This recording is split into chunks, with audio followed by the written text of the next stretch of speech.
channel Learn Here for TNPSC. இன்னைக்கு நம்ம வீடியோல பாத்தீங்கன்னா 10th standard unit 7 anti-colonial movements and birth of nationalism அப்படின்ற லெசன் தான் ஃப்ரெண்ட்ஸ் பார்க்க போறோம். இந்த லெசன் வந்து பாத்தீங்கன்னா நமக்கு இந்தியன் நேஷனல் மூவ்மெண்ட்ல வந்து கவர் ஆகும். நான் வந்து பாத்தீங்கன்னா இந்தியன் நேஷனல் மூவ்மெண்ட்ல 10 டேஸ்ல கவர் பண்ணலாம் அப்படின்ற மாதிரி ஒரு வீடியோ போட்டிருக்கேன் ஃப்ரெண்ட்ஸ். அந்த வீடியோ நீங்க பார்க்கலன்னா போய் பாருங்க. நான் டிஸ்கிரிப்ஷன்ல லிங்க் கொடுக்குறேன்.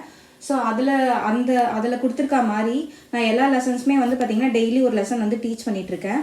ஸோ நான் ஆல்ரெடி வந்து பார்த்திங்கன்னா 8th ஸ்டாண்டர்டில் ரூரல் லைஃப் அண்ட் சொசைட்டி அப்படின்ற லெசனை வந்து ஆல்ரெடி போஸ்ட் பண்ணியிருக்கேன். அந்த வீடியோவும் நான் டிஸ்கிரிப்ஷனில் லிங்க் கொடுக்குறேன். அந்த வீடியோ இன்னும் பார்க்கலன்னா நீங்கள் பாருங்கள். ஸோ அந்த வீடியோவோட கண்டினியூஷன் மாதிரி தான் இந்த வீடியோ வந்து இருக்கும், ஃபஸ்ட்டு பார்ட் மட்டும். ஸோ நீங்கள் அந்த வீடியோ ஃபஸ்ட்டு வந்து நீங்கள் பார்த்துட்டு அதுக்கப்புறம் இதை பார்த்தீங்கன்னா உங்களுக்கு ரொம்பவே யூஸ்ஃபுல்லாக இருக்கும். வாங்க ஃப்ரெண்ட்ஸ், இப்போ நம்ம லெசனுக்குள்ளே போகலாம். கண்டிப்பாக இந்த லெசன்லேருந்து 2-3 கேள்விகள் வர வந்து நிறையவே வாய்ப்பு இருக்குது ஃப்ரெண்ட்ஸ். ஸோ இந்த லெசன் வந்து கொஞ்சம் பெரிய லெசன் தான். பட் ஆனால் நீங்கள் வந்து பொறுமையாக வீடியோ வந்து ஸ்கிப் பண்ணாமல் பொறுமையாக வந்து இந்த லெசனை வந்து ரீட் பண்ணிங்கன்னா நீங்கள் வந்து கண்டிப்பாக வந்து பார்த்திங்கன்னா இந்த லெசனில் மார்க்ஸ் வந்து ஸ்கோர் பண்ணலாம். இன்ட்ரடக்ஷனில் என்ன கொடுத்துருக்காங்கன்னு பார்த்தீங்கன்னா 23rd June 1757 வந்து பார்த்தீங்கன்னா பேட்டில் ஆஃப் பிளாசி வந்து நடந்திருக்கும். அதில் நவாப் ஆஃப் பெங்கால் யாருன்னா சிராஜுத் தௌலா வந்து தோக்கடிக்கப்பட்டார். யாரால்? ராபர்ட் கிளைவால். அவர் வந்து பிரிட்டிஷ் ஈஸ்ட் இந்தியா கம்பெனியோட கமாண்டர் இன் சீஃப் தான் ராபர்ட் கிளைவ். அவர் தான் சிராஜுத் தௌலா வந்து தோக்கடிச்சிருப்பார். நமக்கு இந்த ராபர்ட் கிளைவுக்கு யார் சப்போர்ட் பண்ணாங்கன்னு பார்த்தீங்கன்னா மிர் ஜாஃபர் தான் சப்போர்ட் பண்ணியிருப்பார். அவர் யாருன்னு பார்த்தீங்கன்னா சிராஜுத் தௌலாவோட அங்கிள். ஸோ இந்த கிளைவுக்கு இன்னொருத்தர் யார் ஹெல்ப் பண்ணிப்பார்னா ஜகத் சேத். அவர் தான் வந்து மணி லெண்டர் ஃப்ரம் பெங்கால். அவர் வந்து என்னது ஒரு பணக்காரர். அவர் தான் வந்து கடன்லாம் கொடுப்பாரு பார்த்தீங்களா, அது மாதிரி பணக்காரர் அவர். ஸோ அவர் ஜகத் சேத்துன்றவரும் கிளைவுக்கு வந்து ஹெல்ப் பண்ணியிருப்பார். இந்த பேட்டில் ஆஃப் பிளாசி முடிஞ்சதுக்கப்புறம் என்ன இருக்கும்னா பெங்காலில் வந்து நிறைய கொள்ளடிச்சிருப்பார் யார்? Robert Clive. அந்த காசை தான் வந்து என்ன பண்ணுவாங்க, கொள்ளடிச்சிருப்பார். இந்த 3 வருஷத்தில் 1757 1760 22.5 மில்லியன் வந்து பார்த்தீங்கன்னா மிர் ஜாஃபர் வந்து கொடுத்துருப்பாரு. ஏன்னா அவரை வந்து என்ன பண்ணியிருப்பாங்க, நவாப் ஆஃப் பெங்காலாக வந்து அறிவிச்சிருப்பாங்க யார்? East India company. ஸோ அதனால் அவங்களுக்கு வந்து 22.5 மில்லியன் வந்து மிர் ஜாஃபர் வந்து கொடுப்பாரு. இந்த காசு எல்லாத்தையுமே எடுத்துகிட்டு போயிட்டு ராபர்ட் கிளைவ் என்ன பண்ணுறாருன்னு பார்த்தீங்கன்னா இதில் பிரிட்டிஷில் போயிட்டு இண்டஸ்ட்ரீஸ் வந்து ஸ்டார்ட் பண்ணிடுறாரு. ஸோ அதனால தான் பிரிட்டிஷில் வந்து பார்த்தீங்கன்னா இண்டஸ்ட்ரியல் ரெவல்யூஷன் வந்து நடக்குது. பிரிட்டிஷ் டெக்ஸ்டைல் இண்டஸ்ட்ரீஸ்லாம் வந்து ஸ்டார்ட் பண்ணுறாங்க.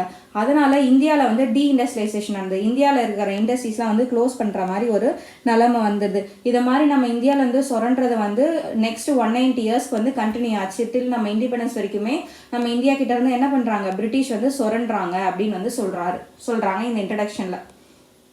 பிளாஸ்டிக் அப்புறமா பிரிட்டிஷ் வந்து என்ன பண்ணிடுறாங்கன்னா டெரிட்டோரியல் எக்ஸ்பென்ஷன், அதாவது நிறைய இடங்களை வந்து பிடிக்கிறதுக்கு பிளான் பண்ணுறாங்க.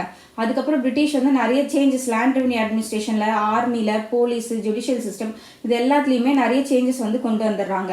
ஸோ இதனால் ட்ரைபல் அப்ரைசிங்கும் பெசன்ஸ் ரெபலியானும் வந்து நிறைய நடக்குது. ஸோ அதுக்கப்புறம் என்ன ஆகுதுன்னா இந்தியன் நேஷனலிசம் வந்து பார்த்திங்கன்னா யூனிட்டியாக இருக்கணும், யூனிட்டியாக இருந்து போராடணும் அப்படின்ற மாதிரி மக்களுக்கு வந்து எண்ணம் வந்து ஏற்படுது. ஃபஸ்ட்டு இந்த லெசனில் நம்ம வந்து பார்த்திங்கன்னா பெசன்ஸ் அண்ட் ட்ரைபல் ரிவோல்ட்ஸ் பார்ப்போம், 1857 ரிவோல்ட் பார்ப்போம், அப்புறம் ஐஎன்சி அதை இந்தியன் நேஷனல் காங்கிரஸ் ஃபார்ம் ஆனதை பற்றி பார்ப்போம், அதுக்கப்புறமா வந்து ஹோம் ரூல் மூவ்மெண்ட் பற்றி பார்ப்போம். ஸோ இது வரைக்கும் தான் இந்த லெசனு. அடுத்து இதனுடைய கண்டினியூஷன் வந்து நெக்ஸ்ட் லெசன்லேயே நம்ம பார்ப்போம் ஃப்ரெண்ட்ஸ். அந்த வீடியோவை நான் வந்து சீக்கிரமாக உங்களுக்கு போஸ்ட் பண்ணுறேன். வாங்க நம்ம இந்த பிசன் அண்ட் ட்ரைபல் ரிவோல்ட் வந்து ஆல்ரெடி 8th ஸ்டாண்டர்டில் படிச்சிருப்போம். ஸோ அதெல்லாம் வந்து பார்த்தீங்கன்னா ரொம்ப பேசிக்காக வந்து கொடுத்துருப்பாங்க. அதை நீங்கள் படிச்சுட்டு இது வந்தீங்கன்னா ரொம்பவே யூஸ்ஃபுல்லாக இருக்கும். ஓகே, இதில் என்ன சொல்கிறாங்கன்னா பெசன்ட் அண்ட் ட்ரைபல் ரெசிஸ்டன்ஸில் இவங்களுக்கு வந்து பார்த்தீங்கன்னா seeking the removal of British but rather restoration of pre colonial order. அதாவது இவங்க வந்து பிரிட்டிஷை வந்து நீக்கணுன்ற எய்மில் வந்து போராடல, ஆனால் வந்து அவங்க போட்ட ஆர்டரெல்லாம் வந்து தூக்குங்க. ஏன்னா அவங்களுக்கு வந்து என்ன பிரிட்டிஷ் வந்து என்ன கொண்டு வராங்கன்னா concept of private property rights in land, rigorous collection of land revenue அதிகமாக கலெக்ஷன் பண்ணுறாங்க. என்க்ரோச்மெண்ட் ஆஃப் ட்ரைபல் பீப்புள் இருக்காங்க இல்லையா, அவங்களோட லேண்டெல்லாம் இவங்க போய் என்ன பண்ணிடுறாங்க, ஆக்கிரமிச்சிடுறாங்க. The interference of Christian missionaries in social religious life of local people. Christian மிஷனரிஸும் என்ன பண்ணுறாங்க, அவங்க மதத்தை வந்து பரப்புறதுக்காக நிறைய வேலைகளை வந்து செய்கிறாங்க. இதெல்லாம் தான் வந்து பார்த்திங்கன்னா இந்த நம்ம ட்ரைபலுக்கும் இந்த விவசாயிகளுக்கும் வந்து பார்த்திங்கன்னா பிடிக்காம போச்சு. அதனால தான் நிறைய புரட்சி வந்து பார்த்திங்கன்னா அந்த டைமில் ஏற்பட்டிருக்கும். நிறைய ஹண்ட்ரட்ஸ் ஆஃப் பெர்சன்ட் அப்ரைசிங் நடந்தது. அதை வந்து எப்படி கிளாஸிஃபை பண்ணுறாங்கன்னா ரெஸ்டோரேட்டிவ் ரெபெலியான், அதாவது பழைய இதுவை வந்து எங்களுக்கு கொண்டு வந்துடுங்க, புதுசு எதுவுமே புது ஆர்டர் எதுவுமே எங்களுக்கு வேண்டாம் அப்படின்னு சொல்கிறது தான் ரெஸ்டோரேட்டிவ் ரெபெலியான். அடுத்து ரிலீஜியஸ் மூமெண்ட், இது வந்து ரிலீஜியஸ் லீடர்ஸ் தான் வந்து இதில் வந்து ஃபைட் பண்ணுறாங்க. எதுக்குன்னா for liberation of local populars by restructuring society on certain religious principles. அதாவது லோக்கல் பாப்புலேஷனில் அவங்க ரிலீஜனை திணிக்கிறாங்க பற்றியா, அது வேண்டாம் அப்படின்னு சொல்கிற மாதிரி போராடுவாங்க. அடுத்து சோஷியல் பேண்டேட்ரினா என்னென்னா, இதனுடைய லீடர் வந்து கிரிமினல்ஸ் தான் வந்து இருப்பாங்க.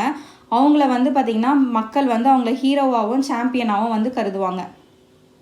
அடுத்து மாஸ் இன்சர்கர்ஷன், இது வந்து பார்த்திங்கன்னா லீடர்லெஸ், லீடரே கிடையாது, திடீர்னு பார்த்திங்கன்னா அங்கங்கே வந்து போராட்டம் நடக்கும். Okay, changes in revenue system. East India Company வந்து பார்த்திங்கன்னா முகல் ரெவென்யூ சிஸ்டமில் வந்து சேஞ்சஸ் கொண்டு வந்தது. அதாவது அதனால் என்ன ஆச்சுன்னா பெசன்ஸ் மேலே, விவசாயிங்க மேலே வந்து ஃபினான்ஷியல் பர்டன் அதிகமாச்சுன்னு சொல்கிறாங்க. அடுத்து சப்லெட்டிங் ஆஃப் லேண்ட். இது என்னென்னா letting out and subletting of land complicated the agrarian relation. அதாவது என்னென்னா குத்தகை கொடுக்கறது தான் இந்த சப்லெட்டிங்னு சொல்லுவாங்க. நிறைய லேண்ட்லாக்ஸ் இருக்காங்க இல்லையா, அவங்களுக்கு வந்து கொடுத்துட்டு அவங்களுக்கு வந்து ஃபிக்ஸ்டு அமௌண்ட் வந்து என்ன பண்ண விவசாயிங்க வந்து கொடுக்கணும். இதனால் அவங்களுக்கு டேக்ஸ் பர்டன் வந்து அதிகமாக ஆச்சு அப்படின்னு சொல்கிறாங்க. ஸோ அதனால தான் இந்த பெசன்ஸ் அப்ரைசிங் வந்து நடந்தது. அது என்னென்னு பார்ப்போம். ஏர்லி 19th சென்ச்சுரியிலே வந்து நடந்தது. அது வந்து பிரிட்டிஷ் ரூலுக்கு இந்தியாவில் முடிகிற வரைக்குமே இந்த பெசன்ஸ் அப்ரைசிங் வந்து நடந்துட்டு தான் இருந்தது. அதில் ஒன்று தான் இந்த ஃபார்சி மூமெண்ட்.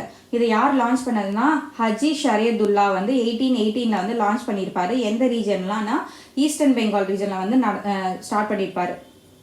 எதுக்குன்னு பார்த்தீங்கன்னா advocate the participants to abstain from un Islamic ஆக்டிவிட்டீஸில் வந்து விலகணும் அப்படின்ற மாதிரி சொல்லியிருப்பார். ஸோ இதனால் அவர் வந்து டைரெக்டாக வந்து யார் கூட சண்டை போடுறாருன்னா ஜமீன்தாஸ் கூடவும் பிரிட்டிஷ் கூடவும் அவருக்கு வந்து சண்டை வந்து ஏற்படுது.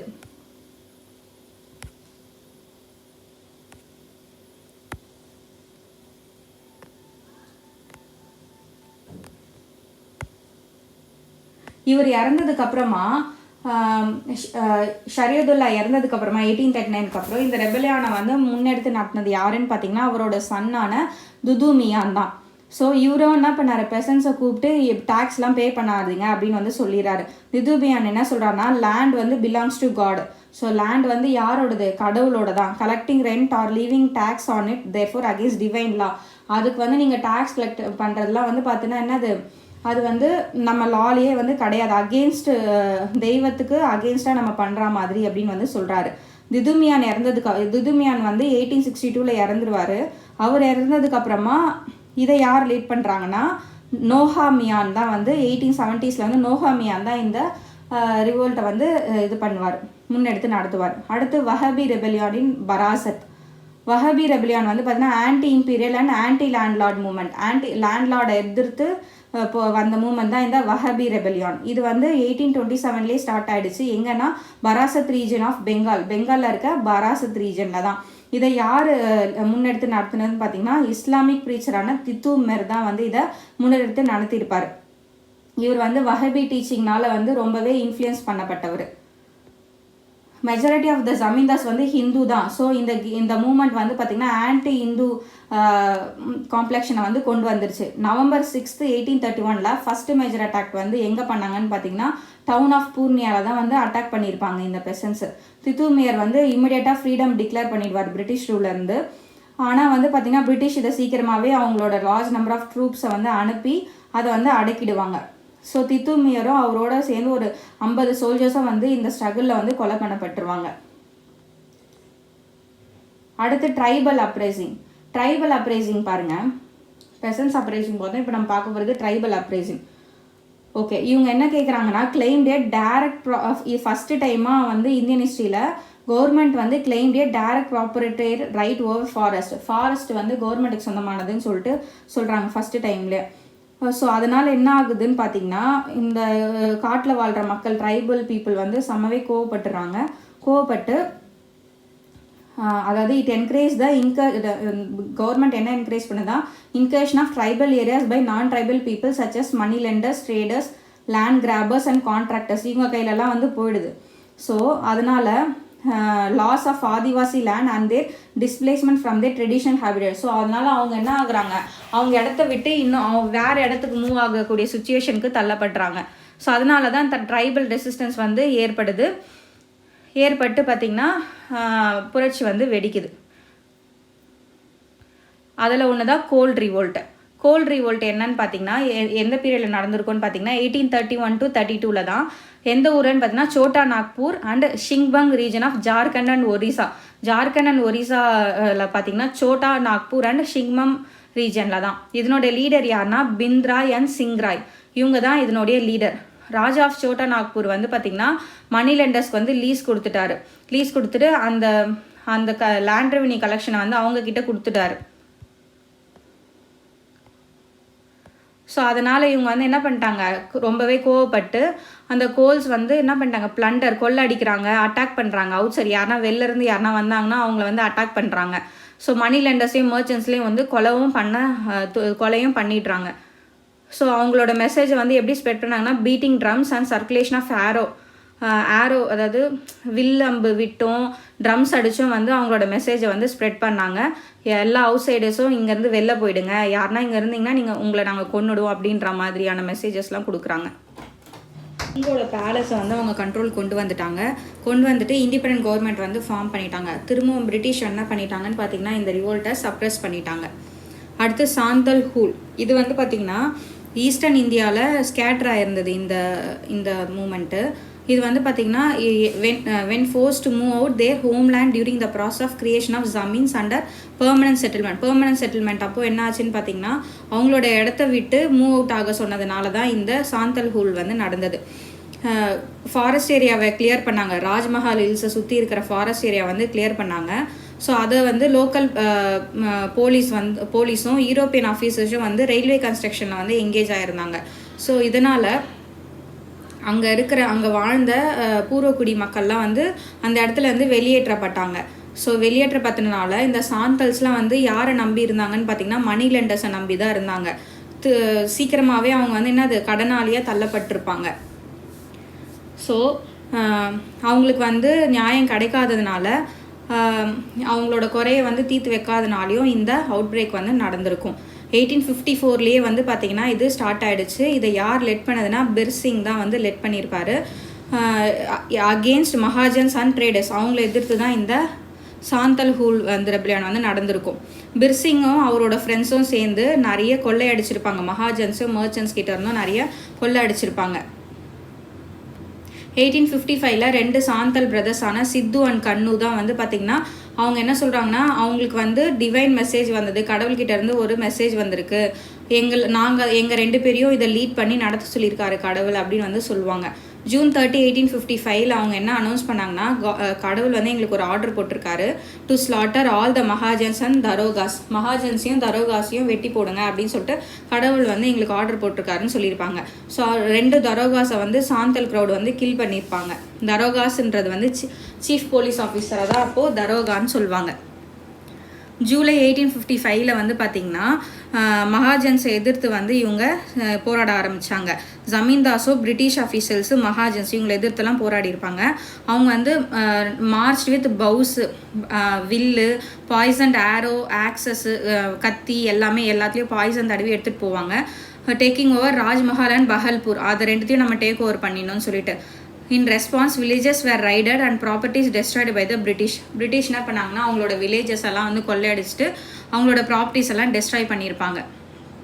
1855 வந்து பார்த்திங்கன்னா ஒரு ஆக்ட் போடுவாங்க, to regulate the territories occupied by சாந்தல்ஸோட இடத்தெல்லாம் யாரெல்லாம் ஆக்கிரமிச்சிருக்காங்களோ அதெல்லாம் ரெகுலேட் பண்ணி அவங்ககிட்டே கொடுத்துருங்க அப்படின்னு சொல்லிட்டு.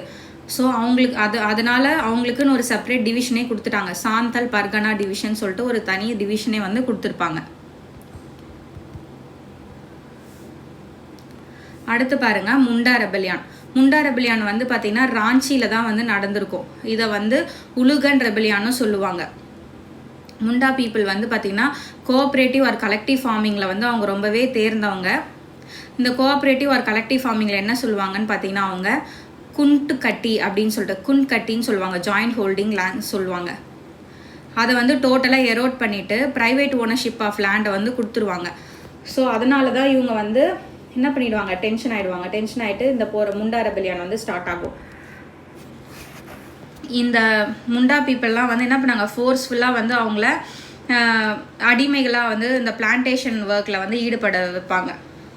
Police, corrupt police, lack of access to justice and disillusionment with Christian missionaries, இதெல்லாம் தான் வந்து முண்டா பீப்புளை வந்து ரொம்பவே கோவப்படுத்துச்சு. ஸோ 1819 ட்ரைபல் சீஃப் வந்து பார்த்திங்கன்னா இது பண்ணாங்க, அதாவது ஆப்போஸ் பண்ணாங்க against the alienation of tribal people from their land and imposition of begari or forced labour. அவங்கள ஃபோர்ஸ் லேபருக்கு ஈடுபட்டதுனாலையும் ஏலியன் பீப்புளுக்கு வந்து அவங்களோட லேண்ட்லாம் கொடுத்ததுனாலையும் வந்து அவங்க இந்த ரெபெலியானை வந்து ஸ்டார்ட் பண்ணுவாங்க. இந்த மூமெண்ட் வந்து பார்த்தீங்கன்னா பிர்சா முண்டா வந்து அவரே வந்து declared himself as a messenger of God, நான் தான் கடவுளோட தூதன்னு சொல்லிட்டு அவரை டிக்ளேர் பண்ணிக்கிறாரு. அவர் என்ன ப்ராமிஸ் பண்ணுறாருன்னா, பிரிட்டிஷ் ராஜை வந்து அதாவது solution to the problem of Munda பீப்புளோட ப்ராப்ளம்க்கு சொல்யூஷன் கொடுக்குறனோ வந்து சொல்லியிருப்பார். நிறைய சீரீஸ் ஆஃப் நைட் மீட்டிங்கும் நடந்திருக்கும் அண்ட் ரிவோல்ஸ்லாம் வந்து பிளான் பண்ணியிருப்பாங்க. கிறிஸ்மஸ் டே 1889 கிறிஸ்மஸ் டே அன்னைக்கு ஒரு பெரிய வைலன்ஸ் வந்து அங்கே நடந்திருக்கும். பில்டிங்ஸ்லாம் வந்து எரிச்சிருப்பாங்க. கிறிஸ்டியன் மிஷனரிஸ் மேலெலாம் ஆரோஸ் வந்து போட்டிருப்பாங்க. போலீஸ் ஸ்டேஷன், கவர்மெண்ட் ஆஃபீஸர்ஸ்லாமும் அட்டாக் பண்ணியிருப்பாங்க. ஃபைனலாக வந்து இதை எப்படி பிரிட்டிஷ் அடக்குனாங்கன்னா, பிர்சாவை வந்து அரெஸ்ட் பண்ணியிருப்பாங்க February 1900. அவர் வந்து ஜெயிலே வந்து இறந்துருவார். பிர்சா முண்டா வந்து பார்த்திங்கன்னா அவர் ஒரு ஃபோக் ஹீரோன்னு சொல்லுவாங்க. அவர் நிறைய அந்த நாட்டுப்புற பாடல்கள்லாம் வந்து அவரை பாராட்டி நிறைய பாடல்கள் வந்து இருக்குதுன்னு சொல்கிறாங்க. ஸோ இந்த இதனால் போடப்பட்டது தான் சோட்டா நாக்பூர் டெனன்சி ஆக்ட். இது வந்து என்ன பண்ணுதுன்னு பார்த்தீங்கன்னா, இந்த act restricted the entry of non tribal people into the tribal land. Tribal லேண்டுக்குள்ளே நான் ட்ரைபல் பீப்புள் வந்து வரக்கூடாதுன்னு சொல்லிட்டு ரெஸ்ட்ரிக்ஷன் வந்து போட்டுடுறாங்க. So second part great rebellion தான் இப்போ நம்ம பார்க்க போகிறோம். Great ரெபெலியான் of 1857. ஸோ 1857 வந்து பார்த்திங்கன்னா இனிஷியலாக இந்த மிட்டினி வந்து பெங்கால் பிரசிடென்சியில் தான் வந்து ஸ்டார்ட் ஆகிருக்கும். அதுக்கப்புறம் தான் வந்து பார்த்திங்கன்னா நார்த் இந்தியா ஃபுல்லாக இந்த ரிவோல்ட் வந்து இந்த கிரேட் ரிவோல்ட் வந்து பார்த்திங்கன்னா ஸ்ப்ரெட் ஆகிருக்கும். இது வந்து இதனோட சிக்னிஃபிகன்ஸ் என்னன்னு பார்த்தீங்கன்னா, first major revolt of armed forces accompanied by civilian rebellion. First இதுதான் வந்து மேஜர் ரிவோல்ட்டாக வந்து இந்தியாவில் நடந்திருக்குன்னு சொல்கிறாங்க. ஆர்ம்டு ஃபோர்ஸஸ்னாலையும் அதுக்கப்புறமா சிவில் மக்கள்னாலையும் வந்து இது முன்னெடுத்து நடத்துதுன்னு சொல்லியிருப்பாங்க. இந்த ரிவோல்ட் வந்து unprecedented violence prepared by both சைஸ், அதாவது பிரிட்டிஷ் அண்டு இங்கே யாரெல்லாம் வந்து ரிவோல்ட் பண்ணுறாங்களோ அவங்க ரெண்டு பேருமே வந்து என்ன பண்ணாங்க, அன்பிரசிடென்டட் வைலன்ஸ், ரொம்பவே வைலண்ட்டாக வந்து இது பண்ணுறாங்க, சண்டை போடுறாங்க.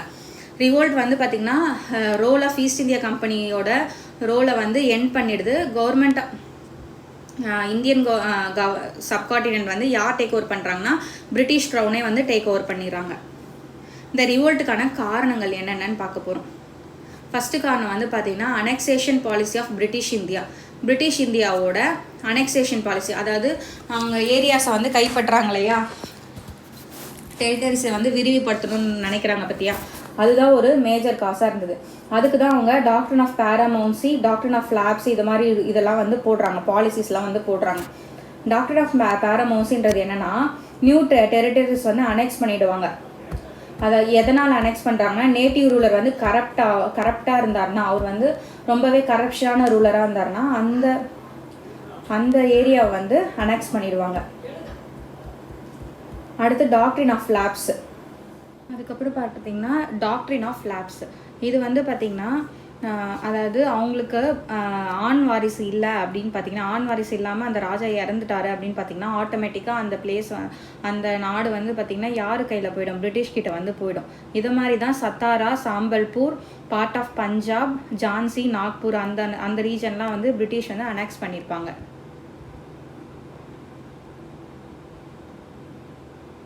செகண்ட் காரணம் என்னென்னு பார்த்தீங்கன்னா insensitive to Indian cultural sentiments. அவங்க வந்து என்ன பண்ணாங்க, இந்தியன் கல்ச்சுரல் சென்டிமெண்ட்ஸ்க்கு வந்து மதிப்பே வந்து கொடுக்கல. 1806 வந்து வேலூர் சிப்பாய்ஸ் வந்து பார்த்திங்கன்னா மிட்டினி நடத்தினாங்க. அவங்களுக்கு புதுசாக ட்ரெஸ் கோடெல்லாம் கொடுத்தாங்க. அதனால தான் அவங்க எதிர்த்து போராடிருப்பாங்க. இந்தியன்ஸ் வந்து பார்த்திங்கன்னா ரிலீஜியஸ் மார்க்ஸ்லாம் அவங்களோட நெத்தியில் வந்து வச்சுக்கக்கூடாது. அதுக்கப்புறம் வந்து அவங்களோட சின்னில் வந்து பார்த்திங்கன்னா தாடிலாம் வச்சுக்கக்கூடாது. டர்பன்ஸை வந்து பார்த்திங்கன்னா ரீப்ளேஸ் பண்ணிவிட்டு ஹேட் அதுக்கு பதிலாக தொப்பி வந்து கொடுத்துருப்பாங்க. இதெல்லாம் வந்து அவங்க என்ன நினச்சிட்டாங்கன்னா சோல்ஜர்ஸை வந்து கிறிஸ்டியானிட்டிக்கு அவங்கள கன்வெர்ட் பண்ணுறாங்க அப்படின்ற மாதிரி எடுத்துகிட்டு இருப்பாங்க. அதே 1806 வேலூர் ரிவோல்ட்டில் அதே மாதிரி தான் 1824 வந்து sepoys at Barrackpore near Calcutta அவங்களும் வந்து பார்த்திங்கன்னா கல்கட்டாவில் இருக்க பராக்பூரில் சிப்பாய்ஸை வந்து பார்த்திங்கன்னா பர்மாவுக்கு போக சொல்லியிருப்பாங்க. கடல் வழியாக பர்மாவுக்கு போக சொல்லியிருப்பாங்க. ஆனால் அவங்க வந்து என்ன பண்ண மாட்டாங்க, போக மாட்டாங்க. ஏன்னா அவங்க கேஸ்டில் வந்து பார்த்திங்கன்னா சீயை க்ராஸ் பண்ணி போனால் அவங்களோட கேஸ்ட்டை விட்டு அவங்க போயிட்டா மாதிரி அர்த்தம். ஸோ அதெல்லாம் வந்து மதிக்கவே மாட்டாங்க பிரிட்டிஷ் அவங்களோட சென்டிமெண்ட்ஸ் எல்லாம். Sepoys were also upset with discrimination salary and promotion. அவங்களுக்கு வந்து டிஸ்கிரிமினேட் பண்ணாங்க சேலரி கொடுக்கறதுலையும். பிரிட்டிஷ்க்கு வந்து வேறு யூரோப்பியன் ஆஃபீஸர்ஸ்க்கு ஒரு சேலரியும் இந்தியன்ஸ்க்கு ஒரு சேலரியும் கொடுத்தாங்க. ஸோ அதனால் அவங்க ரொம்பவே அப்செட் ஆகிட்டாங்க. அடுத்து இந்த ரிவோல்ட் பார்க்க போகிறோம். இந்த ரிவோல்ட் நடக்கிறதுக்கு முன்னாடியே வந்து என்ன ஆயிருக்குன்னு பார்த்தீங்கன்னா நிறைய ரூமர்ஸ் வந்தது அந்த கேட்ரேஜ் பற்றி. ஒரு நியூ என்ஃபீல்ட் ரைஃபிள் வந்து என்ன பண்ணியிருப்பாங்கன்னா புதுசாக இன்ட்ரடியூஸ் பண்ணியிருப்பாங்க. அதை பற்றி ரூமர்ஸ் வந்து நிறைய ஸ்ப்ரெட் ஆகிடுச்சு.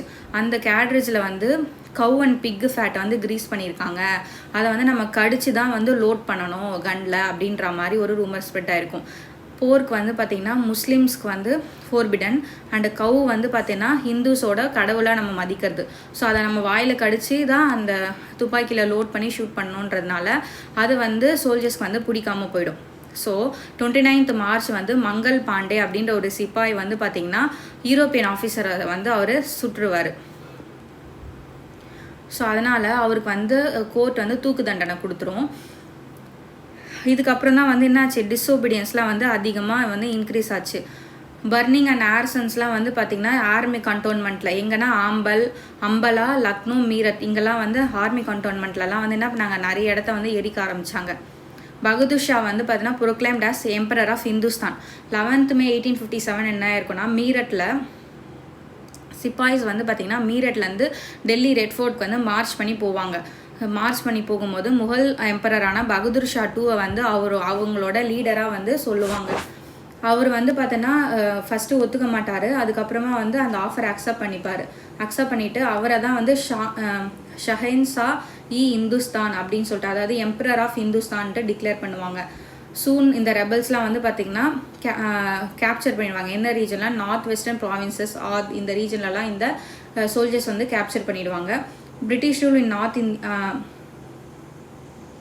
North India except in Punjab and Bengal had disappeared.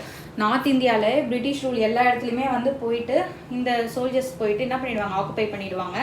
Accept பஞ்சாபோ Bengal மட்டும் தான் பிரிட்டிஷ் கிட்ட இருந்தது, மற்றது எல்லாமே வந்து இங்கே போயிடும், இவங்க கிட்ட போயிடும்னு சொல்கிறாங்க. அடுத்து சிவில் ரெபலியான், மக்கள் வந்து புரட்சி பண்ணுவாங்க. இந்த மியூட்டினி வந்து பார்த்தோன்னா நிறைய நார்த் இந்தியன் ரூரல் சொசைட்டி வந்து சப்போர்ட் பண்ணியிருப்பாங்க.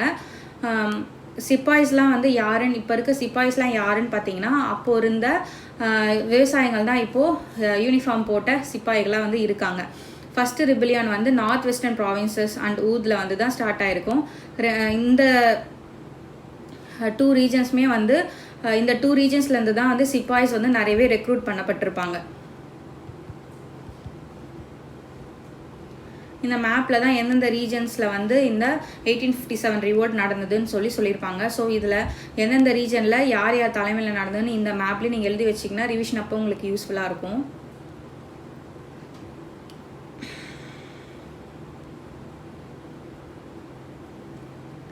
இந்த ரிவோல்ட்டில் வந்து பார்த்திங்கன்னா ஆர்டிஷன்ஸும் ஹேண்டிகிராஃப்ட் பர்சன்ஸும் வந்து ஈக்குவலாக வந்து அஃபெக்ட் ஆகிறாங்க. பிரிட்டிஷ் அவங்களோட கூட்ஸை வந்து இந்தியாவில் வந்து பார்த்திங்கன்னா நிறைய வந்து விற்கிறாங்க அப்படின்னு சொல்கிறாங்க. Prominent fighters against the British, யாரெல்லாம் வந்து எந்தெந்த ரீஜனில் யாரெல்லாம் வந்து ஃபைட் பண்ணாங்க பிரிட்டிஷ் எதிர்த்துன்னு பார்த்தீங்கன்னா, நானா சாஹிப் அவர் வந்து யாருன்னா adopted son of last Peshwa Bajirao 2 தான். இவர் வந்து கான்பூர் ரீஜனில் வந்து சண்டை போட்டிருப்பார். அவர் வந்து என்ன, அது had been denied pension by the company வந்து அவருக்கு பென்ஷன் கொடுக்காது. இதே மாதிரி தான் பேகம் அசரத் மஹால் வந்து லக்னோலையும் கான் பகதூர் வந்து பைரேலிலையும் வந்து பார்த்திங்கன்னா சண்டை போட்டிருப்பாங்க.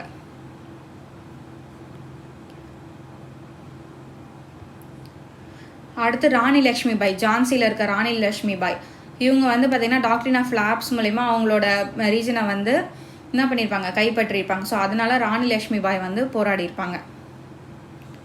அடுத்து சப்ரேஷன் ஆஃப் ரிப்லான் எப்படி இதை அடக்குனாங்கன்னு பார்த்தீங்கன்னா, ஜூன் 1857 டெல்லி, மீரட், ரோஹில்கண்ட், ஆக்ரா, அலகாபாத், பனாரஸ் டிவிஷன் இது எல்லாமே வந்து பிரிட்டிஷ் வந்து அவங்களோட கண்ட்ரோல் கீழே கொண்டு வந்துச்சு.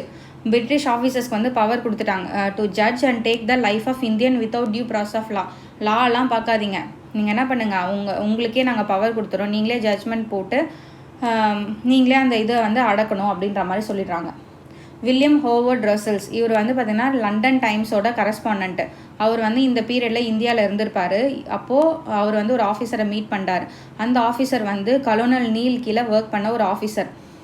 Ordered March from Allahabad to Kanpur. Officer என்ன ரிப்போர்ட்னா, 2 நாளில் 42 பேரை வந்து தூக்கில் போட்டாங்க, 12 மென்ஸை வந்து பார்த்தீங்கன்னா தலை வெட்டி கொண்டு இருக்காங்க அப்படின்ற மாதிரி சொல்லி ரிப்போர்ட் கொடுத்துருப்பாரு.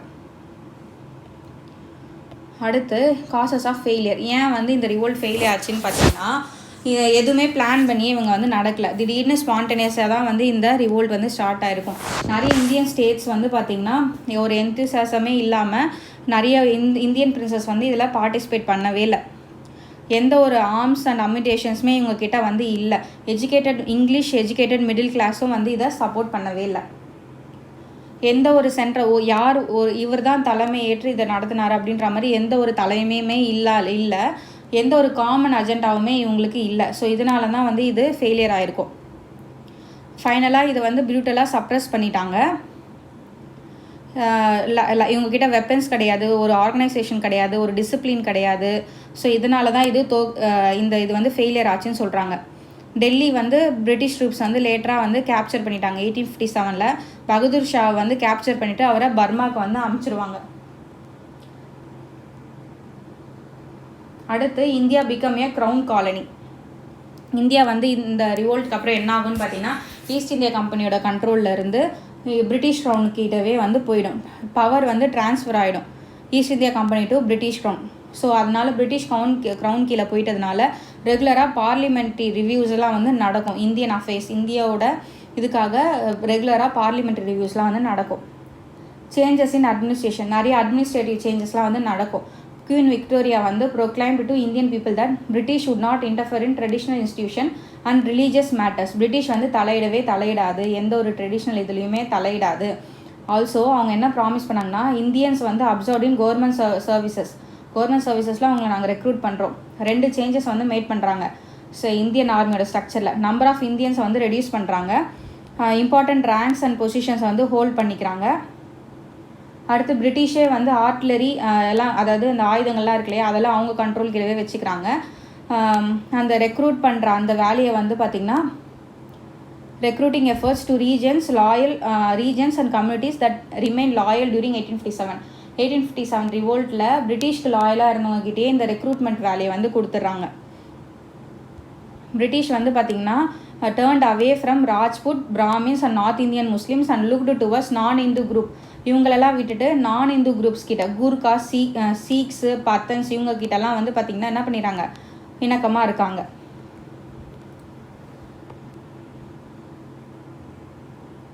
இதை தான் டிவைட் அண்ட் ரூல் பாலிசி அப்படின்னு வந்து சொல்கிறாங்க. அடுத்து இந்த க்ரௌன் ரூல் வந்ததுக்கப்புறமா பெசன்ஸ் ரிவோல்ட்ஸ் வந்து நடந்திருக்கும். 2 பெசன்ஸ் ரிவோல்ட். ஒன்று வந்து இண்டிகோ ரிவோல்ட்டு, இன்னொன்று வந்து பார்த்திங்கன்னா டெக்கான் ரியாட்ஸ்ன்னு சொல்லிட்டு 2 நடந்திருக்கும். இண்டிகோ ரிவோல்ட் வந்து என்ன அப்படின்னு பார்த்தீங்கன்னா 1859 to 60 இண்டிகோ டை இருக்குது பார்த்தீங்களா, அது வந்து ரொம்பவே ஹை வேல்யூவாக இருக்குது. பெசன்ஸை வந்து என்ன பண்ணுறாங்க, இண்டிகோ பிளான் பண்ணணும்னு ஃபோர்ஸ் பண்ணுறாங்க. ஸோ இண்டிகோ இங்கே பிளான் பண்ணிவிட்டு அதை ப்ராசஸ் பண்ணி யூரோப்புக்கு வந்து எக்ஸ்போர்ட் பண்ணிடுறாங்க. இந்த சிஸ்டம் வந்து ரொம்பவே அப்ரெசிவாக இருக்குது. பெசன்ஸ் வந்து என்ன பண்ணுறாங்க, ஃபோர்ஸ் பண்ணுறாங்க, நீங்கள் இண்டிகோ தான் பிளான் பண்ணணும் அப்படின்னு சொல்லிட்டு. பிளான்டர்ஸ்க்கு வந்து என்ன பண்ணிடுறாங்க, பிரிட்டிஷ் அட்வான்ஸாக கேஷ் கொடுத்துறாங்க. To help pay for the rent of the land and other cost. இதெல்லாம் கட்டுறதுக்காக அட்வான்ஸாக காசு கொடுக்குறாங்க. அந்த அட்வான்ஸை வந்து திரும்ப வந்து இன்ட்ரெஸ்ட்டோடு வந்து என்ன பண்ணணும், பெர்சன்ஸ் வந்து திரும்ப அவங்களுக்கு பே பண்ணணும். ஸோ அதனால் இந்த பிளான்டர்ஸ்லாம் வந்து ரொம்பவே ஃபோர்ஸ் பண்ணப்பட்டு ஃபுட் கிராப்ஸ் எல்லாம் வந்து விளைவிக்கிறதுக்கு பதிலாக இந்த கிராப்ஸ்லாம் வந்து அவங்க விளைவிக்க நிலைமைக்கு தள்ளப்படுறாங்க. ஆனாலும் அவங்க என்ன பண்ணுறாங்க, அந்த இண்டிகோவை ரொம்பவே கம்மி காசுக்கு தான் வந்து வாங்குறாங்க. ஸோ இந்த இண்டிகோ ரிவோல்ட் எப்போ வந்து ஸ்டார்ட் ஆகுதுன்னா 1859 ஸ்டார்ட் ஆகுது. பெங்காலில் நாடியா டிஸ்ட்ரிக்ட் தான் வந்து இதை வந்து நாங்கள் என்ன பண்ண மாட்டோம், இண்டிகோ பிளான் பண்ண மாட்டோம்னு ரிஃப்யூஸ் பண்ணுறாங்க. ஹிந்து முஸ்லீம் 2 பேருமே இதில் பார்ட்டிசிபேட் பண்ணுறாங்க. இந்தியன் ஜேர்னலிஸ்ட் கல்கட்டாவில் வந்து என்ன எழுதுறாருன்னா, ப்ரூட்டாலிட்டி ஆஃப் த பிளான்டர்ஸ், அவங்க எவ்வளோ கஷ்டப்படுறாங்க அப்படின்றத பற்றி எழுதியிருப்பார். 1860 வந்து பார்த்திங்கன்னா ஒரு நாடகம் நீல் தர்பன், அதாவது மிரர் ஆஃப் இண்டிகோ தான் நீல் தர்பன் அர்த்தம். நீல்னாவே வந்து என்னது, நீலம் சொல்லுவாங்களே, அதுதான் நீல் தர்பன் பை தீனபந்து மித்ரா. தீனபந்து மித்ரா தான் அந்த நாடகத்தை வந்து போட்டிருப்பாரு. இந்த இண்டிகோ இண்டஸ்ட்ரி வந்து சீக்கிரமாகவே டிக்ளைன் ஆடுது பெங்காலில். நேச்சுரல் இண்டிகோட டிமாண்ட் வந்து பார்த்திங்கன்னா குறைஞ்சிது வேர்ல்டு வைடில். மேன்மேட் ப்ளூ டைஸ் வந்து யூஸ் பண்ணுறாங்க. இந்த நேச்சுரல் இண்டிகோக்கு பதிலாக மேன்மேட் ப்ளூ டைஸ் வந்து யூஸ் பண்ணுறாங்க. அடுத்து டெக்கான் ரியாட்ஸ் 1875 அடுத்து ரிவோல்ட் வந்து டெக்கான் ரியாட்ஸ்.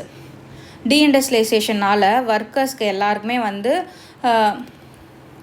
என்ன ஆகிடுது, இண்டஸ்ட்ரீஸில் ஒர்க் பண்ணாமல் அவங்க லேண்டில் போய் ஒர்க் பண்ணுற நிலமை வந்துடுது. அதனால் ஸ்டாக்ஸ் வந்து ஹெவி ஆகிடுது, அவங்களால கட்ட முடியாமல் போயிடுது. அதனால் பஞ்சத்தில் வந்து நிறைய பேர் இறந்து போயிடுறாங்க. ஓகேங்களா. அடுத்து சிம்லர் கேஸ் இதே மாதிரி பூனா அகமதா நகர்லேயும் வந்து நடந்திருக்கும். மோஸ்ட்லி குஜராத் மணி லெண்டர்ஸ் தான் வந்து இதில் ஈடுபட்டிருப்பாங்க. நியூ லா போட்டிருப்பாங்க, money lenders were allowed to attach the mortgage land of the defaulters and auction it off. அவங்களால கட்ட முடியலன்னா அதை ஏலத்தில் எடுத்து இவங்க எடுத்துக்கலாம் அப்படின்ட்டு ஒரு நியூ லா போட்டிருப்பாங்க. அதனால் லேண்ட் வந்து கல்டிவேட்டர்ஸ் கையிலேருந்து நான் கல்டிவேட்டர்ஸ் கையில் வந்து போயிடும். ஸோ இந்த கேத்லின் கோவும் ரஞ்சித் குஹாவும் வந்து இதை பற்றி எழுதியிருப்பாங்க. அது ஜஸ்ட் நீங்கள் ரீட் அவுட் பண்ணிக்கோங்க. அடுத்து foundation of Indian National Congress. Indian National Congress எப்படி ஸ்டார்ட் பண்ணாங்க அப்படின்னு தான் இப்போ நம்ம பார்க்க போகிறோம். பாருங்கள், citizenship, idea of state, civil society, human rights, equality before law, liberty, distinction between public and private, sovereignty, democracy, இதை மாதிரியான மாடர்ன் நொட்டேஷன்ஸ்லாம் வந்து வர ஆரம்பித்தது. பிரிண்டிங் மீடியாவும் வந்து வெர்னாகுலர் லாங்குவேஜ்லேயும், அதாவது இங்கிலீஷ்லேயும் சரி அவங்களோட ரீஜனல் லாங்குவேஜ்லேயும் வந்து வர ஆரம்பித்தது. ஸோ இதெல்லாம் தான் வந்து நமக்கு ஒரு தனி இது வேணும், நம்ம பிரிட்டிஷ் கீழே இல்லாமல் நமக்குன்னு ஒரு தனி இது வேணும் அப்படின்ற உணர்வு வந்து மக்கள் கையில் வந்து வர ஆரம்பித்தது, படித்த மக்கள் கையில். நிறைய வந்து ஆர்கனைசேஷன்ஸ்லாம் வந்து ஸ்டார்ட் பண்ணாங்க. அது மாதிரி ஸ்டார்ட் பண்ண ஆர்கனைசேஷன்ஸ் தான் Madras Native Association 1852, East India Association 1866, Madras Mahajan Sabha 1884, Poona Sarvajanik Sabha 1870, Bombay Presidency Association 1885. இது மாதிரி நிறைய ஆர்கனைசேஷன் வந்து ஸ்டார்ட் பண்ணியிருப்பாங்க. எக்கனாமிக் கிரிட்டிக் ஆஃப் கலோனிசம், நம்ம எக்கனாமியாக வந்து சுரண்ட ஆரம்பித்தாங்க, அதை பற்றி சொல்கிறாங்க. இந்தியா வந்து பார்த்திங்கன்னா ரா மெட்டீரியல் சப்ளையராக இருந்தது பிரிட்டிஷ் இண்டஸ்ட்ரீஸ்க்கு. இங்கிலீஷ் மேனுஃபேக்சர்லாம் வந்து பார்த்திங்கன்னா ரிசோர்ஸ் ட்ரான்ஸ்ஃபர் நடந்திருக்கும் இந்தியாவிலேருந்து பிரிட்டனுக்கு. ஸோ அதனால் ட்ரெயின் ஆஃப், இதை வந்து என்ன சொல்கிறாங்கன்னா ட்ரெயின் ஆஃப் வெல்த் அப்படின்னு வந்து சொல்கிறாங்க. தாதாபாய் நவ்ரோஜி, ஜஸ்டிஸ் ரனரே, ஆர்சி தத், ரோமேஷ் சந்திர தத், இவங்கெல்லாமே வந்து ஒரு சிக்னிஃபிகண்ட் ரோல் ப்ளே பண்ணுறாங்க. அவங்க என்ன அண்டர்ஸ்டாண்ட் பண்ணிக்கிறாங்கன்னா, பிரிட்டிஷோட வளமை வந்து பார்த்திங்கன்னா எதை நம்பி இருக்குது அப்படின்னு பார்த்தீங்கன்னா economic and political subjugation of இந்தியாவை நம்பி தான் இருக்குன்னு சொல்கிறாங்க. அவங்க என்ன கன்க்ளூட் பண்ணுறாங்கன்னா, colonialism was the main obstacle to the Indians economic development. நம்ம இந்த காலனி ஆதிக்கம் தான் நம்ம இந்தியாவோட எக்கனாமிக் டெவலப்மெண்ட்க்கு ஒரு தடையாக இருக்குன்னு வந்து சொல்கிறாங்க. அப்ஜெக்டிவ்ஸ் அண்ட் மெத்தட், இந்த ஐஎன்சியோட அப்ஜெக்டிவ்ஸ் என்ன அப்படின்னு பார்த்தீங்கன்னா 1885 தான் இதை ஸ்டார்ட் பண்ணாங்க. இது யார் ஸ்டார்ட் பண்ணனா, group of educated Indians politically active in 3 presidencies. பொலிட்டிக்கலாக ஆக்டிவாக இருக்க எஜுகேட்டட் இந்தியன்ஸ் எந்த 3 ரீஜன்னா, பாம்பே, மெட்ராஸ், கல்கட்டா சேர்ந்த எஜுகேட்டட் இந்தியன்ஸ் தான் இதை ஸ்டார்ட் பண்ணுறாங்க. ஏஓ ஹியூம் தான் வந்து பார்த்திங்கன்னா இந்த ஏஓ ஹியூம் தான் ஐஎன்சியை ஃபார்ம் பண்ணுறாரு. உமேஷ் சந்திர பானர்ஜி தான் வந்து அதனுடைய ஃபஸ்ட்டு பிரசிடென்ட். ஃபஸ்ட்டு செஷன் வந்து 28th December 1885 நடக்கும். இவங்களோட இயர்லி அப்ஜெக்டிவ் வந்து பார்த்திங்கன்னா develop and consolidate sentiments of Indian யூனிட்டியை வந்து டெவலப் பண்ணணும், அதை ஒருங்கிணைக்கணும். அதுதான் வந்து இவங்களோட இயர்லி அப்ஜெக்டிவாக இருந்தது. But also professed loyalty to Britain, ஆனால் பிரிட்டனுக்கு லாயலாக இருக்கணுன்றது தான். இவங்களோட கீ டிமாண்ட்ஸ்லாம் என்ன அப்படின்னு பார்த்தீங்கன்னா, லெஜிஸ்லேட்டிவ் கவுன்சில் வந்து ப்ராவின்ஸ்லேயும் சென்ட்ரல் லெவல்லையும் வந்து க்ரியேட் பண்ணணும். Number of elected members legislative கவுன்சிலில் வந்து இன்க்ரீஸ் பண்ணணும். ஜுடிஷியல் அண்ட் எக்ஸிக்யூட்டிவ் ஃபங்க்ஷன்ஸை செப்பரேட் பண்ணணும். மிலிட்ரிக்கான செலவை வந்து குறைக்கணும். ஹோம் சார்ஜஸ்க்கான செலவையும் வந்து குறைக்கணும்.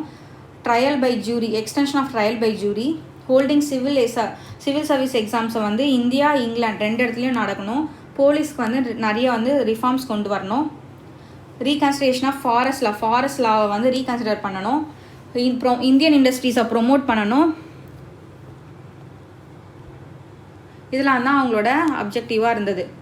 கொஷின் ஆஃப் பாவர்ட்டி, அதாவது எக்கனாமிக் எக்ஸ்ப்ளோட்டேஷன் ஆஃப் இந்தியா தான் வந்து ப்ரைமரி ரீசனாக இருந்தது இந்தியாவோட பாவர்ட்டிக்குன்னு சொல்கிறாங்க. ஸோ இயர்லி இந்தியன்ஸ் வந்து பார்த்தீங்கன்னா இண்டஸ்ட்ரியலைசேஷனை வந்து அட்வொகேட் பண்ணுறாங்க. அடுத்து மிலிட்டன்ட் நேஷனலிசம். மாட்ரேட் லீடர்ஸ் வந்து ஃபெயில் ஆயிடுறாங்க. ஸோ அவங்கள வந்து மாட்ரேட் நேஷனலிஸ்ட்னால் என்னது, அவங்க வந்து பெட்டிஷன்ஸ் மூலயமாவும் பேச்சுவார்த்தை மூலயமா தான் அவங்களோட கோரிக்கையை வந்து வைப்பாங்க. அதை கிரிட்டிசைஸ் பண்ணுறவங்க தான் எக்ஸ்ட்ரீமிஸ்ட்னு சொல்லுவாங்க. Instead of prayers and petitions அவங்க வந்து என்ன பண்ணுறாங்க, focused on self help and use of religious symbols to bridge the gap between the elite and the mass. Elite and மாஸ்னால் அது இதை மாதிரி இருக்கிறவங்களுக்கும் மாஸ்னான மக்களுக்கும் நடுவில் அவங்க என்ன இருக்காங்க, பிரிட்ஜாக இருக்காங்க இந்த எக்ஸ்ட்ரீமிஸ்ட் தான். அடுத்து இந்த பார்ட்டிஷன் ஆஃப் பெங்கால் வந்து பார்த்திங்கன்னா லார்ட் கர்சன் தான் வந்து வைஸ்ராய் ஆஃப் இந்தியாவாக அப்பாயிண்ட் பண்ணப்பட்டார். அவர் வந்து பார்த்திங்கன்னா நிறைய ரெப்ரெசிவ் மெஷர்ஸை வந்து கொண்டு வந்திருப்பார். எதுலன்னு பார்த்திங்கன்னா லோக்கல் செல்ஃப் கவர்மெண்ட்டில் ஹையர் எஜுகேஷன் இன்ஸ்டியூஷன்லாம் அவங்களே அட்டானமஸ் காலேஜ் மாதிரி வந்து பார்த்திங்கன்னா அட்டானமி கொடுத்துருப்பாரு. ப்ரெஸ்ஸுக்கெலாம் வந்து பார்த்திங்கன்னா ஃப்ரீடம் கொடுத்துருப்பாரு. பார்ட்டிஷன் ஆஃப் பெங்கால் 1905 வந்து பார்த்திங்கன்னா இவரோட ரொம்பவே பாப்புலரான ஒன்று தான் பார்ட்டிஷன் ஆஃப் பெங்கால். இந்த பார்ட்டிஷன் வந்து பார்த்திங்கன்னா நிறைய ஆல் ஓவர் இந்தியாவில் நிறைய வந்து ப்ரொட்டஸ்ட் வந்து நடந்தது. இந்த ஐடியா ஆஃப் பார்ட்டிஷன் வந்து என்னன்னு பார்த்தீங்கன்னா பிரிட்டிஷ் எதிர்த்து இருக்கிற பொலிட்டிக்கல் ஆக்டிவிட்டீஸ் எல்லாம் சப்ரெஸ் பண்ணணும், இந்து முஸ்லீம்குள்ள பிரிவினை ஏற்படுத்தணுன்றது தான் இவங்களோட ஐடியாவாக இருந்தது. இந்து முஸ்லீம் டிவைட் இவங்களோட அப்ஜெக்டிவ் வந்து பார்த்திங்கன்னா it was openly stated that objective of partition was to curtail Bengal influence and weaken the nationalist movement வீக்கன் பண்ணணும் அப்படின்னு தான். 2 அட்மினிஸ்ட்ரேட்டிவ் யூனிட்ஸ் வந்து பார்த்திங்கன்னா இது பண்ணியிருப்பார். கர்சன் வந்து reduce Bengali speaking people to A linguistic minority in A divided Bengal. அதாவது west Bengal east Bengal நிறைய ரெண்டாக பிரிப்பார். ஈஸ்ட் பெங்கால் வந்து முஸ்லீம் பாப்புலேஷன் இருப்பாங்க, வெஸ்ட் பெங்கால் வந்து ஹிந்து பாப்புலேஷன்ஸ் வந்து இருப்பாங்க. லார்ட் கர்சன் வந்து அஷூரன்ஸ் கொடுப்பாரு, ஈஸ்ட் பெங்காலில் இருக்க முஸ்லீம்ஸ்க்கு வந்து பார்த்திங்கன்னா நீங்கள் யூனிட்டியை வந்து என்ஜாய் பண்ணலாம், உங்களுக்கு முகல்ஸ் பீரியட்லேருந்து அந்த யூனிட்டி வந்து கிடைக்காம இருந்தது, அதை நீங்கள் என்ஜாய் பண்ணலாம் அப்படின்னு வந்து அஷூரன்ஸ் கொடுப்பாரு. பெங்கால் பீப்புள் வந்து டிவைட் பண்ணால் பிரிவினை ஏற்படும்னு நினச்சிருப்பாங்க. ஆனால் அதுக்கு பதிலாக என்ன ஆச்சு, எல்லோரும் யூனிட்டியாக வந்து இருந்தாங்க. இதுக்கு ஹெல்ப் பண்ணது எதுன்னு பார்த்திங்கன்னா ரீஜனல் நியூஸ் பேப்பர்ஸ் தான் வந்து ரொம்பவே ஹெல்ப்ஃபுல்லாக இருந்தது. அடுத்து ஆன்டி பார்ட்டிஷன் மூமெண்ட், இதை எதிர்த்து வந்து பார்த்திங்கன்னா prayers, press campaigns, petitions, public மீட்டிங்ஸ்லாம் வந்து நடந்திருக்கும். வைட் ஸ்ப்ரெட் ப்ரொட்டஸ்ட் வந்து பார்த்திங்கன்னா 19th ஜூலை 1905 அதாவது பார்ட்டிஷன் ஆஃப் பெங்கால் வந்து பார்த்திங்கன்னா எப்போ அனௌன்ஸ் பண்ணாங்கன்னா 19th ஜூலை 1905 தான். மாட்ரேட் லீடர்ஸ் வந்து என்னாச்சு, இந்த பார்ட்டிஷனை வந்து ஒருங்கிணைக்கணும், திரும்ப ஒன்றா சேர்க்கணும் அப்படின்னு சொல்லிட்டு இது பண்ணாங்க. ஆனால் அது வந்து ஃபெயிலியர் ஆகிடுச்சு. ஸோ அதனால் நியூ டெக்னிக்ஸை வந்து அவங்க அடாப்ட் பண்ணாங்க. அதுதான் பாய்காட் ஆஃப் பிரிட்டிஷ் குட்ஸ். பிரிட்டிஷோட பொருள் எல்லாத்தையுமே வந்து நாங்கள் யூஸ் பண்ண மாட்டோம்னு சொல்லிட்டு பாய்காட் பண்ணுறது தான். இந்த ஸ்வதேஷி மூமெண்ட்டோட அஜெண்டா வந்து பார்த்திங்கன்னா restricted to secure annulment of partition and moderates were very much against utilizing the campaign to start full-fledged passive resistance. வெறும் இந்த பெங்காலை வந்து யுனைட் பண்ணணுன்றது மட்டும்தான் அவங்களோட அஜெண்டாவாக இருந்தது. இதே மிலிட்டன்ட் நேஷனலிஸ்ட் வந்து என்ன பண்ணாங்கன்னா இந்த மூமெண்ட்டை வந்து பெங்காலையும் தாண்டி இது வந்து ஒரு ஃபுல் ஸ்கேல் மாஸ் ஸ்ட்ரகிளாக மாற்றணும் அப்படின்னு வந்து நினச்சிருப்பாங்க. இந்த பெங்கால் அஃபிஷியலாக பார்ட்டிஷன் ஆனது வந்து 16th October 1905 தான். இதை தான் வந்து டே ஆஃப் மௌர்னிங் அப்படின்னு வந்து சொல்கிறாங்க. நிறைய மக்கள் வந்து பார்த்திங்கன்னா கங்காவில் வந்து குளிச்சுட்டு கல்கட்டா ஸ்ட்ரீட்ஸில் வந்து வந்தே மாதரம் சொல்லிட்டு நடந்துட்டு இருந்தாங்க. பாய்காட் அண்ட் ஸ்வதேஷி மூமெண்ட் இன் பெங்காலில் நடந்த பாய்காட் அண்ட் ஸ்வதேஷி மூமெண்ட்டு இது ரெண்டுமே இன்டர்லிங்க் தான், பாய்காட்டும் ஸ்வதேஷியோன்றது. இது வந்து இவங்களோட இது என்னென்னா இந்தியா வந்து செல்ஃப் சஃபிஷியண்ட்டாக ஆக்கணுன்றதான் இவங்களோட பிளான். 4 மேஜர் ட்ரெண்ட்ஸ் இருந்தது. மாட்ரேட் ட்ரெண்ட்ஸ் வந்து என்னென்னா அவங்க வந்து not ready to rest power from British in one single ஒரே சிங்கிள் மூமெண்ட்லேயே பிரிட்டிஷ் கிட்ட தான் நம்ம பவர் வாங்க முடியாதுன்னு நினச்சாங்க. கன்ஸ்ட்ரக்டிவ் ஸ்வதேஷ்னா என்னென்னா நம்ம இந்தியாவை வந்து பார்த்திங்கன்னா இண்டஸ்ட்ரியலாகவும் நேஷ்னல் ஸ்கூல்ஸு கோஸ்ட்டு கன்ஸ்ட்ரக்டிவ் ப்ரோக்ராம்ஸ்லாம் வந்து வில்லேஜஸில் வந்து டெவலப் பண்ணணுன்றது தான். அடுத்து மிலிட்டன்ட் நேஷனலிசம்னா என்னென்னா, அவங்க வந்து அதாவது யாரெல்லாம் ரொம்பவே பேஷன்ஸ் கம்மியாக இருந்தாங்க, நான் பொலிட்டிக்கல் கன்ஸ்ட்ரக்டிவ் ப்ரோக்ராம்ஸ்லாம் அவங்களுக்கு வந்து பிடிக்கல. ஸோ அதனால் அவங்க என்ன பண்ணாங்க, ஃபாரின் கூட்ஸ் எல்லாம் வந்து பாய்காட் பண்ணிட்டாங்க. அடுத்து ரெவல்யூஷனரி டெரரிசம். இவங்க வந்து பார்த்தீங்கன்னா வைலண்ட் மெத்தடில் வந்து பிரிட்டிஷை வந்து எதிர்த்து போராடியிருப்பாங்க. பிரிட்டிஷ் அஃபீஷியல்ஸ், சுதேசி மூமெண்ட்டுக்கு எதிராக இருக்கிற பிரிட்டிஷ் அஃபீஷியல்ஸ் எல்லாம் வந்து இவங்க டார்கெட் பண்ணி கொலை பண்ணுவாங்க. ஸோ இது வந்து shift from mass based movement to individual action. மாஸாக இருந்த மூமெண்ட்டை வந்து என்னாச்சு, இண்டிவிஜுவல் ஒவ்வொருத்தனும் அவங்க வந்து தீவிரவாதியாக மாறி என்ன பண்ணுறாங்க, அட்டாக் பண்ணுறாங்க. அடுத்து கன்ஸ்ட்ரக்டிவ் சுதேசி.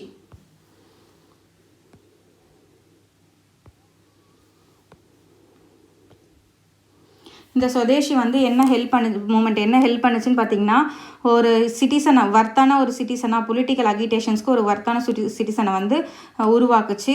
சுதேசி ஷாப்ஸ் வந்து பார்த்திங்கன்னா textiles, handlooms, soap, earthen wares, leather goods இதெல்லாம் வந்து நம்ம இந்தியன்ஸே வந்து இந்தியாவில் மேட் பண்ணி விற்க ஆரம்பித்தாங்க.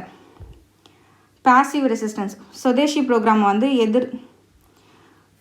சுதேசி ப்ரோக்ராம் வந்து 4 பாயிண்ட் வந்து இதுவாச்சு இன்க்ளூட் பண்ணுச்சு. என்னென்னு பார்த்தீங்கன்னா, பாய்காட் ஆஃப் ஃபாரின் குட்ஸ் ஒன்று, boycott of government schools and colleges, courts, titles and government services, development of swadeshi இண்டஸ்ட்ரீஸை டெவலப் பண்ணணும். Swadeshi industries, national schools, recourse to armed struggle if British repression went beyond the limit of endurance. பிரிட்டிஷோட repression வந்து அவங்க ஒரு எல்லையை மீறி போச்சுன்னா armed ஸ்ட்ரகிளுக்கு போகணுன்றதான் இந்த சுதேசி ப்ரோக்ராமோட 4 பாயிண்ட்ஸே. இந்த பாசிவ் ரெசிஸ்டன்ஸ் மெத்தட் வந்து எந்த ஒரு ப்ராக்டிக்கல் யூட்டிலிட்டியுமே இல்லை. ஸோ ரெசிஸ்டன்ஸ் வந்து பார்த்திங்கன்னா நான் கோஆப்ரேஷனும் அண்ட் டிஸ்ஒபீடியன்ஸை வந்து ஃபாலோ பண்ணால் தான் நம்ம இந்த சுச்சுவேஷனை வந்து ஹேண்டில் பண்ண முடியும் அப்படின்ற மாதிரி தெரிய வந்தது. அடுத்து militant nationalism. Lala Lajpat Rai of Punjab, Bal Gangadhar Tilak of Maharashtra, Bipin Chandrapal of Bengal, இவங்க 3 பேர் தான் வந்து 3 ப்ராமினென்ட் லீடர்ஸ் சுதேசி பீரியட் அப்போது. ஸோ இவங்களை வந்து லால் பால் பால் ட்ரிமிவிரேட்ஸ் அப்படின்னு வந்து சொல்லுவாங்க. பஞ்சாப், பெங்கால், மகாராஷ்டிரா தான் வந்து பார்த்தீங்கன்னா ஹாட் பெட்டாக இருந்தது இந்த சுதேசி மூமெண்ட் அப்போது. தமிழ்நாட்டில் சவுத் இந்தியாவில் வந்து பார்த்தீங்கன்னா தூத்துக்குடி தான் இம்பார்ட்டன்ட் லொக்கேஷனாக இருந்தது. சுதேசி ஸ்டீம் நேவிகேஷன் கம்பெனி வந்து பார்த்தீங்கன்னா வாவு சிதம்பரனார் வந்து ஸ்டார்ட் பண்ணியிருப்பார். Swaraj or political independence. ஒரு காமன் கோல், எக்ஸ்ட்ரீமிஸ்ட் லீடரோட ஒரு காமன் கோல் என்னவா இருந்ததுன்னா, to achieve swaraj or self rule தான் அச்சீவ் பண்ணணுன்ட்டு. திலக் வந்து பார்த்தீங்கன்னா attainment of complete autonomy and total freedom from foreign rule. கம்ப்ளீட்டாக நம்ம கையிலே வந்துடணும், ஃபாரின் ரூலே இருக்கக்கூடாது அப்படின்ற மாதிரி அவர் ஸ்வராஜுக்கு வந்து டெஃபினேஷன் கொடுத்துருப்பார். மிலிட்டன்ட் நேஷனலிஸ்ட் வந்து ரொம்பவே சிம்பத்தியாக இருக்காங்க எக்ஸ்ட்ரீமிஸ்ட் மேலே. ஆனாலும் political murders and individual acts of terrorism வந்து மிலிட்டன்ட் லீடர்ஸ் வந்து அப்ரூவ் பண்ணலை. பிரிட்டிஷ் வந்து இந்த சுதேசி மூமெண்ட்டை வந்து ப்ரூட்டலாக வந்து க்ரஷ் பண்ணிட்டாங்க. ப்ராமினென்ட் லீடர்ஸ் எல்லாம் ஜெயிலில் போட்டாங்க ரொம்ப காலத்துக்கு. ஸோ இந்த ரெவல்யூஷனரிஸ்லாம் வந்து தூக்கில் போடப்பட்டாங்க. ப்ரெஸ்ஸும் வந்து என்னாச்சு, க்ரஷ் பண்ணிட்டாங்க, அதையும் வந்து அழிச்சிட்டாங்க. அடுத்து உருவானது தான் இந்த home rule movement. Indian national movement வந்து ரிவைவ் ஆச்சு. ஸோ ரேடிக்கல்ஸ் ரிவைவ் ஆச்சு. அதுதான் ஹோம் ரூல் மூமெண்ட்டை வந்து ஸ்டார்ட் பண்ணாங்க. அதை லெட் பண்ணது தான் லோக்மானியா திலக்கும் ஆனி பெசண்ட்டும். வேர்ல்டு வார் 1 வந்து பார்த்திங்கன்னா இந்தியன்ஸ் நிறைய பார்ட்டிசிபேட் பண்ணாங்க. அதுதான் வந்து ஹோம் ரூல் லீகோட பேக்ரவுண்டாக இருந்தது. பிரிட்டன் வந்து ஜெர்மனி எதிர்த்து வார் 1914 வந்து ஸ்டார்ட் போட்டிருப்பாங்க. ஸோ அதில் வந்து பார்த்திங்கன்னா மாடரேட் லீடர்ஸ் வந்து பிரிட்டிஷ்க்கு சப்போர்ட் பண்ணியிருப்பாங்க. ஸோ அதுக்கு ரிட்டனாக வந்து நமக்கு எதாவது செல்ஃப் கவர்மெண்ட் கொடுப்பாங்க பிரிட்டிஷ் அப்படின்னு வந்து நம்பிட்டு இருப்பாங்க. ஆனால் வந்து பார்த்திங்கன்னா பிரிட்டிஷ் வந்து அதை மாதிரி எதுவுமே வந்து அறிவிக்கவே இல்லை. ஸோ இதனால தான் அவங்க வந்து என்ன பண்ணாங்கன்னு பார்த்தீங்கன்னா டிஸப்பாயிண்ட் ஆகிட்டு இந்த ஹோம் ரூல் லீகை வந்து ஸ்டார்ட் பண்ணியிருப்பாங்க. Towards charting a common path. 1916 annual session of Indian National Congress வந்து நடந்திருக்கும். அதில் மாடரேட் லீடரான ஃபெரோஸ் ஷா மேத்தாவும் கோக்லேவும் 2 main voice of opposition again militant faction. அவங்க வந்து மிலிட்டண்ட்டை வந்து எதிர்த்து இருக்கவங்க ஃபெரோஸ் ஷா மேத்தாவும் கோக்லேவும். அவங்க வந்து 1915 வந்து இறந்துட்டுருப்பாங்க. ஸோ அதனால் ஆனி பெசன்ட் வந்து ரொம்ப பாப்புலராக ஆயிருப்பாங்க. ஸோ பாப்புலராக ஆகிட்டு பிரிட்டிஷ் கவர்மெண்ட்டை எதிர்த்து வந்து அவங்க வாய்ஸ் கொடுத்துருப்பாங்க. லக்னோ செஷன் 1916 நடக்கும். அதுதான் வந்து டிசைட் பண்ணிச்சு to admit the militant faction in to the party. So Tilak வந்து ஃபஸ்ட்டு ஹோம் ரூல் லீகை வந்து ஏப்ரல் 1916 வந்து ஸ்டார்ட் பண்ணுறாரு. செப்டம்பர் 1906 வந்து ஆனி பெசன்ட்டோட ஃபாலோவர்ஸ் வந்து அவங்கள வந்து நீங்களும் ஸ்டார்ட் பண்ணுங்கன்னு சொல்கிறதுனால அவங்க வந்து ஹோம் ரூல் லீகை வந்து காங்கிரஸோட சப்போர்ட் இல்லாமல் ஸ்டார்ட் பண்ணுறாங்க. 2 லீகுமே வந்து பார்த்திங்கன்னா தனித்தனியாக ஒர்க் பண்ணாங்க.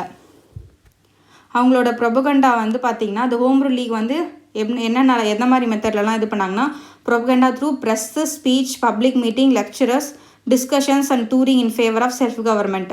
ஸோ இது மாதிரி மெத்தடில் தான் அவங்களோட ப்ரொபகண்டா வந்து ரீச் பண்ண வச்சாங்க. அவங்க வந்து இன்னொரு விஷயத்தில் சக்ஸஸ் ஆனாங்க. என்னன்னு பார்த்தீங்கன்னா யங் பீப்புளெல்லாம் வந்து இதுக்குள்ளே அந்த மூமெண்ட்டுக்குள்ளே வந்து இழுத்தாங்க. ஸோ இந்த ஹோம் ரூல் லீக் வந்து பார்த்திங்கன்னா ஐரிஷ் ஹோம் ரூல் மூமெண்ட்டை வச்சு பேஸ் பண்ணி தான் இந்த ஹோம் ரூல் லீக் வந்து ஸ்டார்ட் பண்ணாங்க இந்தியாவில்.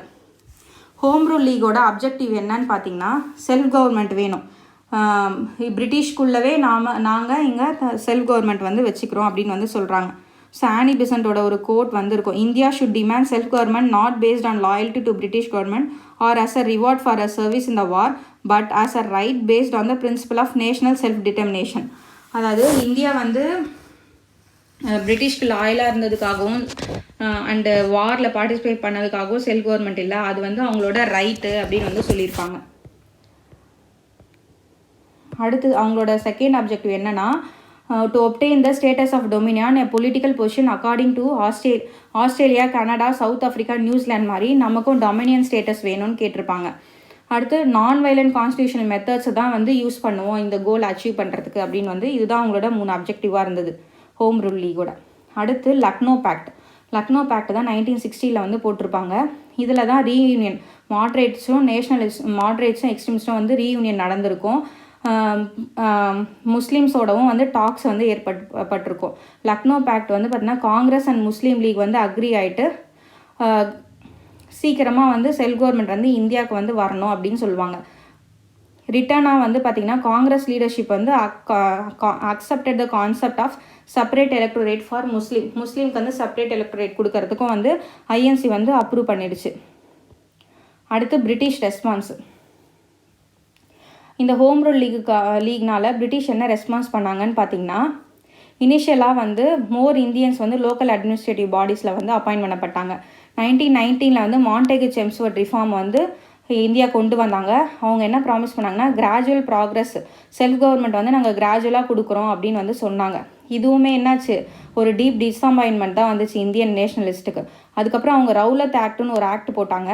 அது என்னன்னு பார்த்தீங்கன்னா எந்த ஒரு காரணமும் இல்லாமல் யார் வேணால் அரெஸ்ட் பண்ணி ஸ்ட்ரிக்ட் பனிஷ்மெண்ட் கொடுக்கலாம் அப்படின்றது தான் இந்த ரவுலத் ஆக்ட்.